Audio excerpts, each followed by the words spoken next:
Eu vou começar a exposição com a seguinte questão. Por que existem problemas insolúveis para a ciência? Por que ainda não conseguimos descobrir uma cura para muitas doenças? Por que não conseguimos encontrar uma vacina para a AIDS? Se é que realmente não conseguimos, ou se não já não foi encontrado. Por que nós não conseguimos encontrar a cura para a depressão, uma resposta para a depressão, para determinados problemas mentais, como distúrbios, como o autismo? Ou por que nós não encontramos a cura para muitas doenças em geral? Qual a verdadeira razão das doenças cardiovasculares, o infarto e o derrame, né? E outros problemas complexos, enigmas, mistérios da ciência, mistérios da natureza, que nós não conseguimos, cuja resposta não nos ocorre, né? São problemas para os quais ainda não temos uma solução, né? Então, e esses são problemas importantes, né? Por que não tem uma cura para o câncer? Por que ainda não tem... a ciência, enfim, não conseguiu solucionar, né, encontrar uma resposta para muitas questões. Filósofo, né? Há um filósofo chamado Edgar Morin, um filósofo francês, que ele vai falar do pensamento complexo.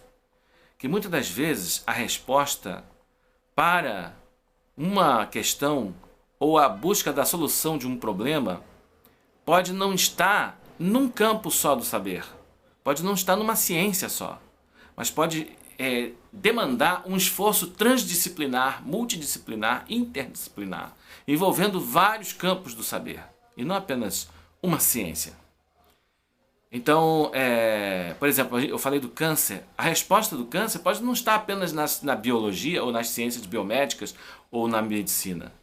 Mas a cura para o câncer passa também por outras ciências da natureza, como é o caso da física, da química, da matemática e tudo mais.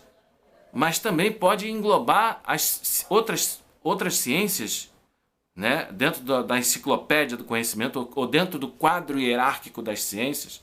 Então, nós temos as ciências sociais, as ciências morais, a filosofia, a teologia, a metafísica, né? Então, tudo isso pode estar envolvido na solução ou na busca da cura, por exemplo, de uma doença como o câncer.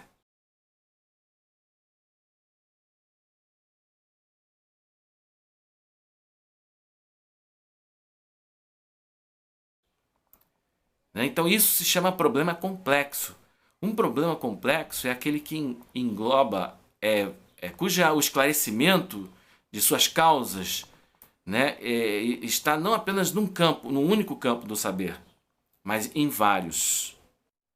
Então, a busca de uma solução para esse tipo de problema não está em a gente se focar numa ciência só.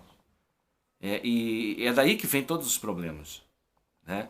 Porque houve no passado a figura do sábio universal, que era aquele que explicava tudo. O médico na Idade Média era filósofo, né? Então o filósofo na Antiguidade era geômetra, era matemático, era astrônomo, era gramático, era né? Tudo. Eles antigamente estudavam-se de tudo.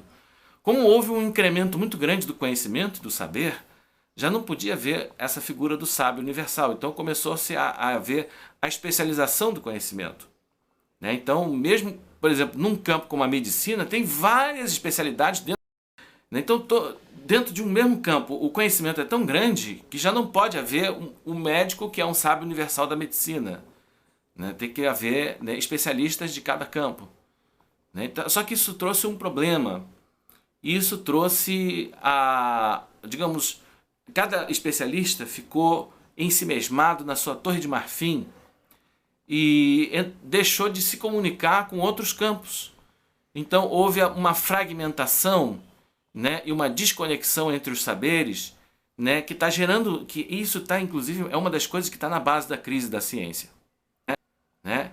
Então Edgar Morin, que é esse filósofo que eu já mencionei, ele fala do pensamento complexo. O pensamento complexo é a retomada daquele ideal humanista, né, de você fazer uma pesquisa multidisciplinar, transdisciplinar, né,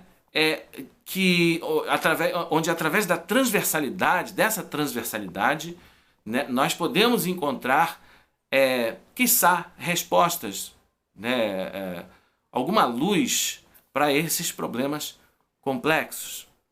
Então, às vezes, a cura para o câncer não está na medicina, a cura para o câncer está na sociologia, pode estar na filosofia, pode estar nas ciências sociais, né? Porque se a gente parar para pensar, o estresse, né? Falando das doenças cardiovasculares, o estresse está na base das doenças do coração. Mas na esteira dessas revelações está esse livro aqui que eu queria mostrar para vocês. Esse livro fantástico. Desvendando Mistérios... Desculpa, gente. Esse livro aqui que eu queria mostrar para vocês. Desvendando Mistérios do Mundo Científico. Viu? Esse livro aqui. De Djalma Silveira Bellieni. Bellieni, ele vai lançar uma luz totalmente nova sobre esse assunto. Ele vai dizer que existe todo um quadro hierárquico. Ele também vai pensar os problemas complexos e ele vai dizer que a solução de problemas complexos, ele também vai ter essa visão do problema complexo como aquele que engloba não apenas as ciências da natureza, mas também as ciências do espírito. Né? A abordagem dele é parecida com outro filósofo, William Dilthey. Ele vai dizer que existem as Naturwissenschaften, ou ciências da natureza, e as Geistwissenschaften, as ciências do espírito. Né? Então, o Djalma Bellieni, ele vai falar uma coisa parecida com isso nesse livro aqui, né? Desvendando Mistérios do Mundo Científico. Né? Então, ele vai dizer que existe no quadro hierárquico das ciências, né, a mais simples e a menos complexa de todas, né, nessa hierarquia. Né? Então, vamos colocar aqui, eu vou colocar aqui desse lado um pouco desse quadro. Ele começa com a matemática, né? Estamos falando das ciências da natureza. Começa com as matemáticas, né? Depois vem a física, depois a química e depois a biologia.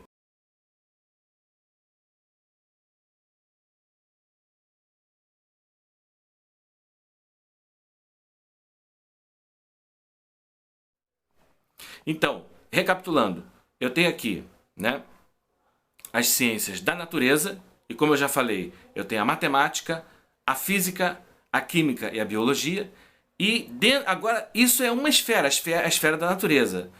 Essas ciências, chamadas ciências da natureza, e que Bellieni vai chamar de ciências naturais e objetivas, elas vão estudar, né, a esfera física, a esfera que a gente pode chamar de natural, a natureza. Né? E não é um espanto para ninguém que nós vivemos em dois mundos. Né? O mundo natural, o mundo físico, que pode ser percebido pelos sentidos, mas também existe uma outra realidade, a espiritual. Né? E é disso que a gente vai falar agora. Né? Então, para além da esfera da natureza, né, cujo estudo está, né, a grosso modo nessas 4 ciências, que na verdade não são só essas 4, são muitas outras, que são resultantes do desdobramento dessas. Né? Nós temos, para além dela, as ciências espirituais e subjetivas, que são as ciências sociais, as ciências morais, a filosofia e a teologia. Então aqui a gente tem as ciências da esfera natural, as ciências naturais e subjetivas, matemática, física, química e biologia, e as ciências espirituais e subjetivas, as ciências sociais, as ciências morais, a filosofia e a teologia. Né? Dentro desse quadro, né, a matemática é a mais simples e a menos complexa.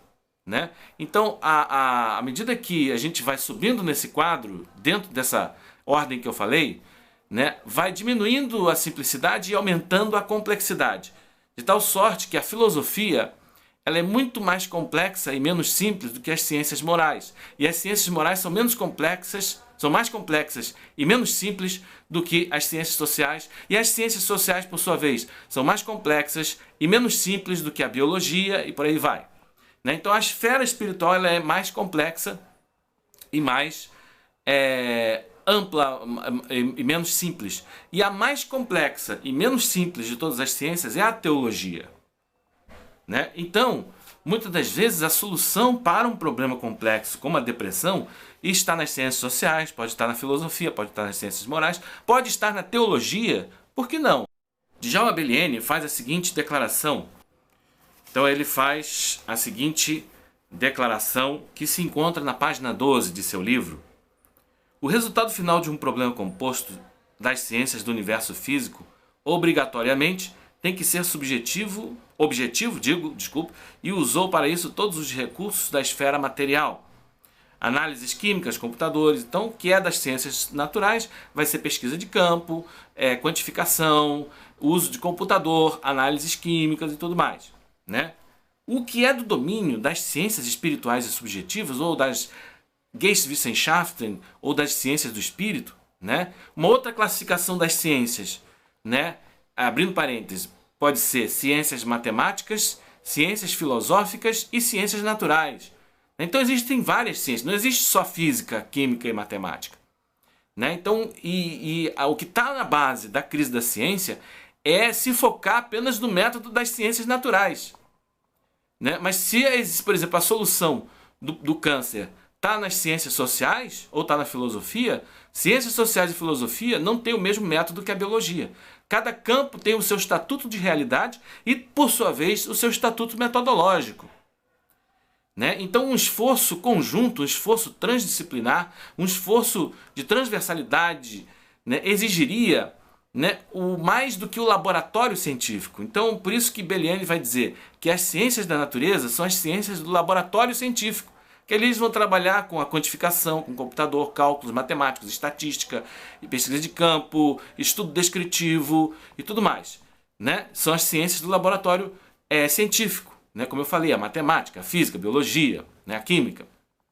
Agora, as ciências, né, da esfera subjetiva, né, já são diferentes. Elas utilizam, né, quer dizer, aqui vai dizer, ó, na solução de problemas complexos, a mente científica, através da imaginação, abstração e generalização, penetra nas áreas do conhecimento empírico, científico, subjetivo, simbólico, metafísico e teleológico. Né? Então aqui ele vai dizer que o especialista que está ensimesmado na Torre de Marfim de sua ciência, ele deveria sair dessa Torre de Marfim em nome da busca de respostas e da solução de problemas complexos.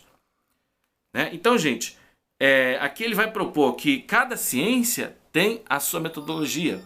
E muitas das vezes a gente tem que pegar, né, a causa imediata, porque tem a causa geral e tem a causa particular. Né? A gente tem que pegar a causa, o último efeito de um problema, de uma problemática a qual a gente quer explicar, e ir através de um quadro de causa e efeito, até chegar nas causas primeiras daquele problema, na causa geral. Não adianta você descobrir apenas a causa particular. Nós temos que também descobrir a causa geral daquele problema complexo. E dentro desse nexo de causa e efeito, a gente pode entrar, né, em outras ciências. Então Bellieni vai dizer que nós não temos ainda a cura do câncer e muitas doenças, né, pela seguinte razão. Imagina que, né, a minha mão aqui embaixo, né, nós temos as ciências da esfera da natureza: matemática, física, química e biologia, ok? Nessa mão aqui, né, eu tenho aqui as ciências sociais, as ciências morais, a filosofia e a teologia. Então, e aqui nós temos, portanto, a esfera da natureza, a esfera das ciências naturais e objetivas, e aqui nós temos a esfera das ciências espirituais e subjetivas. Elas deveriam estar unidas assim. Né? Assim, unidas. Aqui, né? Matemática, física, química, biologia, ciências naturais e objetivas.